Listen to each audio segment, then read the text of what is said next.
बातें हैं।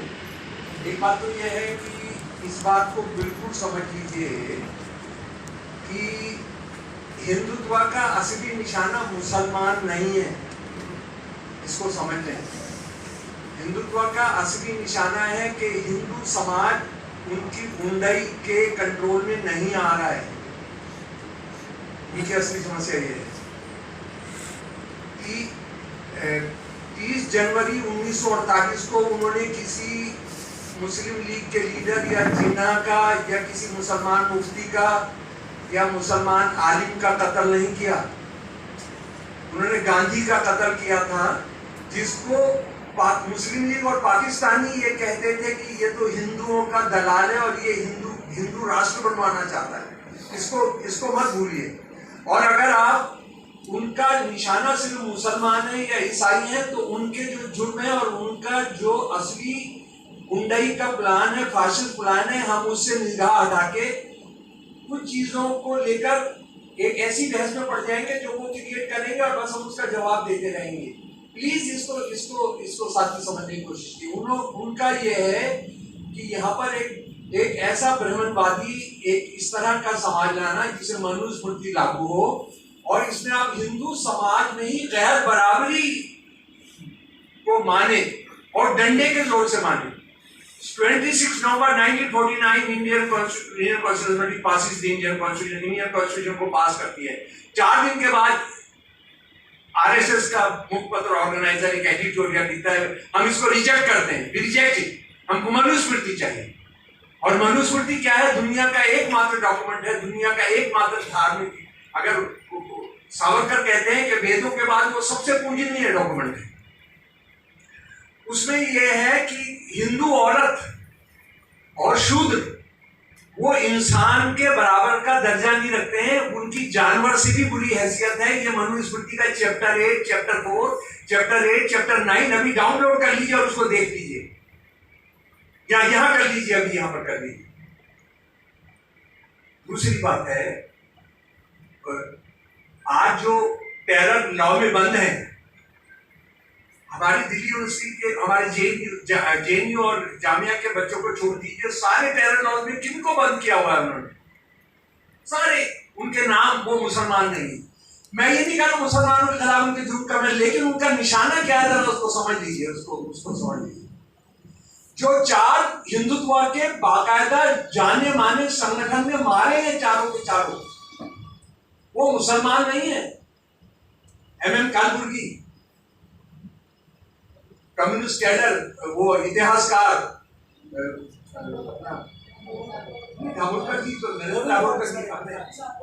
गोविंद पनसारे, हाँ, गौरी लंकेश, गोविंद पनसारे जी, ये वो है जो ब्राह्मणवाद को चैलेंज, जो जेल में डाले गए आनंद तेलतुंबडे, दामाद है उनके बेटे के, और जिनका मेन काम है कि अम्बेडकरिज्म और मार्क्सवाद दुश्मन नहीं है, वो एक दूसरे की कंप्लीमेंट्री है। उनकी किताबें हैं हिंदी, उर्दू, अंग्रेजी में। वो इंडियन ऑयल कॉर्पोरेशन का चीफ रहा है बंदा।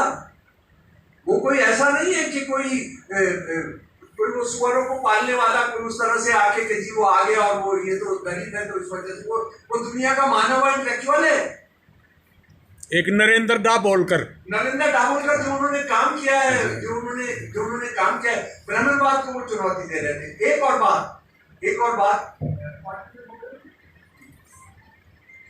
बात, अगर जो साथी अंग्रेजी पढ़ते हैं, फ्रंट लाइन का जो सबसे नया इशू है, उसमें मेरा मुसलमान राजवंश के मुसलमान नाम के राजाओं का राज जो था, उसका मुसलमानों से अगर आप बदला लेंगे तो 2-3 बातों का जवाब देना पड़ेगा। नंबर 1 बात, आप बोलते हैं 800 साल, मैं कहता हूँ 1100 साल मोहम्मद बिन कासिम के आने के बाद हमारे देश के अंदर मुसलमान राज शुरू हो गया, मुसलमान राज शुरू हो गया। तो उसके बाद ये 1100 साल में मुसलमानों की आबादी कभी भी 20% से ज्यादा क्यों नहीं बढ़ी? दुनिया में एकमात्र उदाहरण है जहां 1100 साल या चलो 700 साल, 800 साल, 500 साल मुसलमान नाम के राजाओं ने राज किया, या किसी एक धर्म के नाम के राजाओं ने राज किया और वहां का बहुमत उस राजाओं के धर्म का नहीं हुआ। क्यों नहीं हुआ? क्योंकि इस देश की ऊंची जातियों ने मुगलों के साथ मुगलों के साथ पूरी तरह का सहयोग किया। सिर्फ उनके कमांडर नहीं बने, उनके प्राइम मिनिस्टर नहीं बने, बल्कि उनके साथ अपनी बेटियां भी आई। शाहजहां के बाद कोई भी मुगल राजा जो है मुसलमान वहां से नहीं है।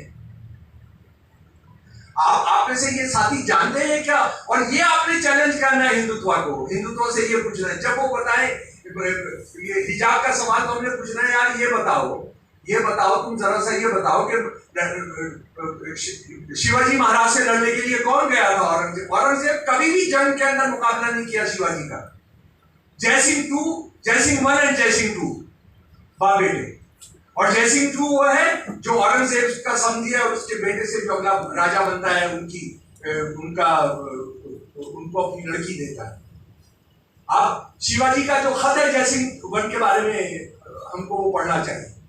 वो मेरी एक किताब के अंदर मैंने रिप्रोड्यूस किया है बाहर, वो आप उसको पढ़ना चाहिए कि तू मुसलमानों का वो करके तू उनका हमारा खून बहाने आया है, तू ये करने आया है। अरे राज तुमने किया, जो मुसलमान राज था वो it was as good as Rajput राज। औरंगजेब के 3 मेन प्राइम मिनिस्टर थे, 3 मेन प्राइम मिनिस्टर, एक कायस्थ, 2 ब्राह्मण। डिनाई करोगे इसको डिनाई कर सकता है कोई? तो अगर आपने उसके बावजूद आज मुसलमानों से बदला लेना है, तो ये टीवी डिबेट जिसमें मैं सिर्फ टीका नहीं गया, बाकी सब कुछ हुआ था संपत पात्रा के साथ। मैंने कहा यार एक बात बताओ, ये सही कहा था मैंने, 5000 साल पुरानी हमारी सभ्यता है। और आरएसएस के हिसाब से तो जिस दिन रामचंद्र जी जीत कर पहुंचे अयोध्या, उस दिन से हिंदू राष्ट्र की जर्नी शुरू होती है। तो मैंने कहा ठीक है जी, शुरू होती है। तो आप ऐसा करो, 5000 साल पुराना जो इतिहास है उसके अंदर आप शुरू कर दो बदला लेना, और जिस दिन शमसुल इस्लाम का नंबर आया उसका भी लगा देना उच्चर खाने के अंदर। लेकिन आपने रावण के वंशजों से पहले हिसाब किताब करना पड़ेगा। कौरव जिन्होंने महाभारत कराई थी उनसे बदला लेना पड़ेगा। जिन्होंने द्रौपदी के कपड़े उतारे थे उनसे अपने महाभारत जिन्होंने कराई थी, और आरएसएस के या जो पुरानी कथाएं उसके हिसाब से 1.2 बिलियन पीपल, 120 करोड़ लोग मारे गए थे, उसमें सिर्फ 6 लोग बचे थे। कृष्ण जी बचे थे और 5 पांडव बच गए थे उस जंग के अंदर। उसका भी हिसाब लगा लो, उसका बदला लेना शुरू करो। अरे राज तुमने किया, फायदे तुमने उठाए, जमीनें तुम्हारे पास नहीं, रानियां तुम्हारी बनी, और ये मुसलमान जो कोई जुलाया, जो कोई वो है। मैं आता हूं नाई परिवार से। 99% मुसलमान जो हैं वो दलितों से कन्वर्ट हैं, और दलितों से कन्वर्ट हैं, और उसकी सजा, इनको क्यों सजा दी जा रही है इसको भी समझ लें। इसको क्यों सजा दी जा रही है? सजा ये दी जा रही है जिसका जवाब विवेकानंद जी ने दिया था। विवेकानंद जी ने लिखा कि हमारे यहाँ बराबरी का कोई विचार नहीं है, हमने बराबरी का विचार इस्लाम से सीखा, और भारत की मुक्ति है इस्लाम का शरीर और वेद की आत्मा। इसकी कीमत आज के मुसलमान चुका रहे हैं।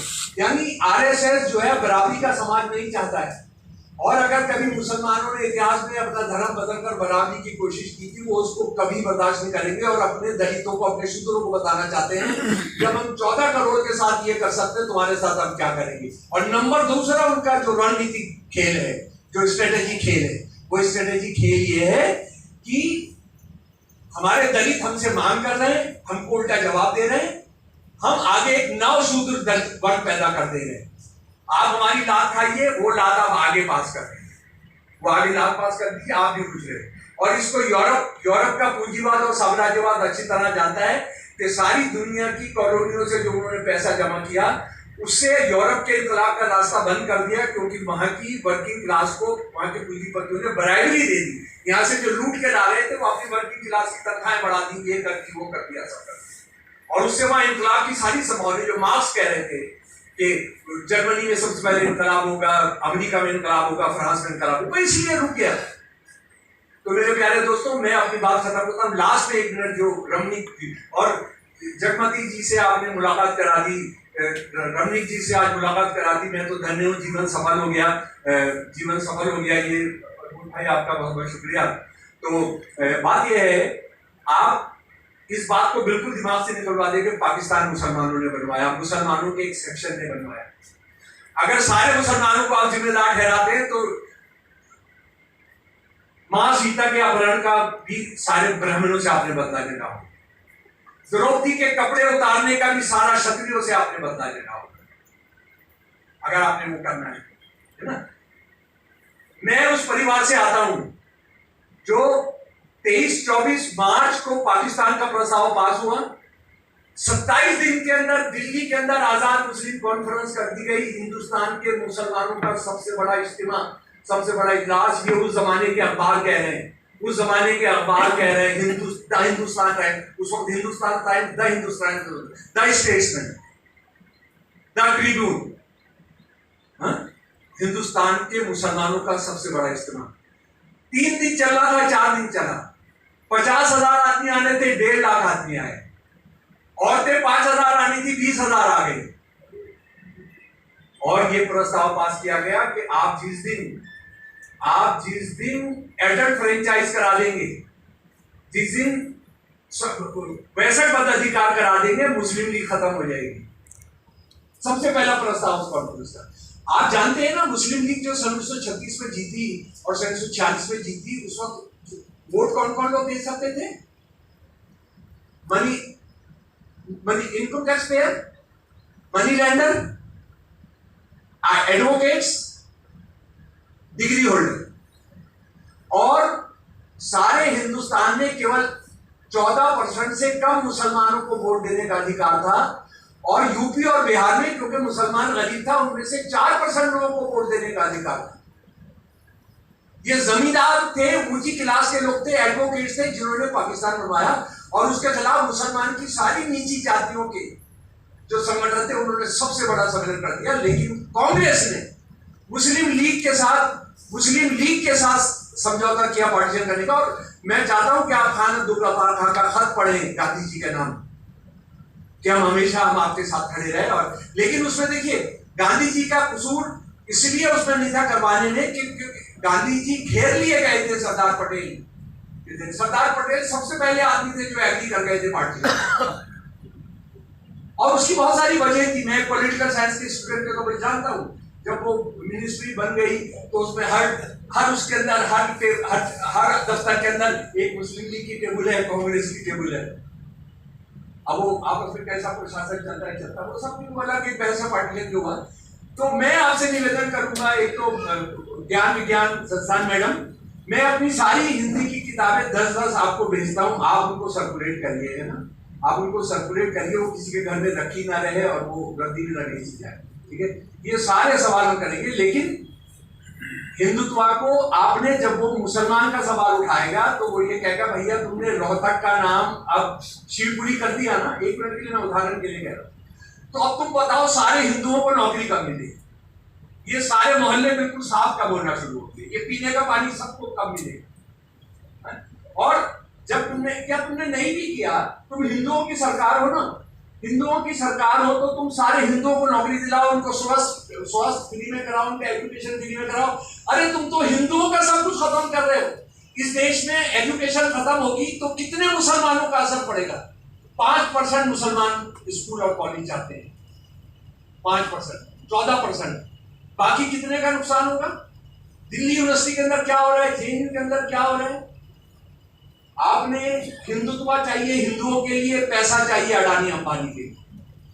मनुस्मृति जिसको लागू कराना चाहते हैं, उसका एक श्लोक है, और वो श्लोक नहीं है पूरा, गीत के अंदर है कि कभी भी किसी ब्राह्मण को सजा मत देना, ज्यादा से ज्यादा सजा देना कि उसको कहना अपना सामान बांध और यहां से दूसरी जगह चला जा। आज अडानी अंबानी हमारे ब्राह्मण है, ये मनुस्मृति के ब्राह्मण है। हमारे साथ कुछ भी होता रहे, उनको सजा नहीं दी जानी है। आप हिंदुत्व के गेम में मत फंसिए, हिंदू मुसलमान मत फंसिए।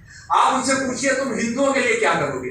मैं यही सवाल, मैं पाकिस्तान बांग्लादेश का एक्सपर्ट था, मैं उसका बुनियादी तौर पर उसका रिसर्चर था, और मैंने उनसे जब ये पूछता था कि तुम इस्लाम देश है, तुमको बांग्लादेशी मुसलमान क्यों छोड़ के भाग गए, ये सवाल जो इनसे कर रहा हूं उनसे करता था। दुनिया के 2 देश है जहां मैं नहीं जा सकता, पाकिस्तान और सऊदी अरब में नहीं जा सकता। ये जो सवाल है, हिंदुओं इनसे अपने मुसलमानों का क्या होगा? कह रहे यार मुसलमानों को गड्ढे में जाने दो, ये तो सब वैसे ही शूद्र है, ये तो वैसे ही मलेच्छ है। तुम बताओ भाई कि हिंदुओं के बारे में तुम क्या करोगे? यूपी के अंदर ज्यादा मुसलमान लड़कियां रेप हो रही है, हिंदू लड़कियां रेप हो रही है, या सारे देश में? बताइए। हम उनको गेम में नहीं फंसना है, हमने अपना एजेंडा तय करना है। धन्यवाद।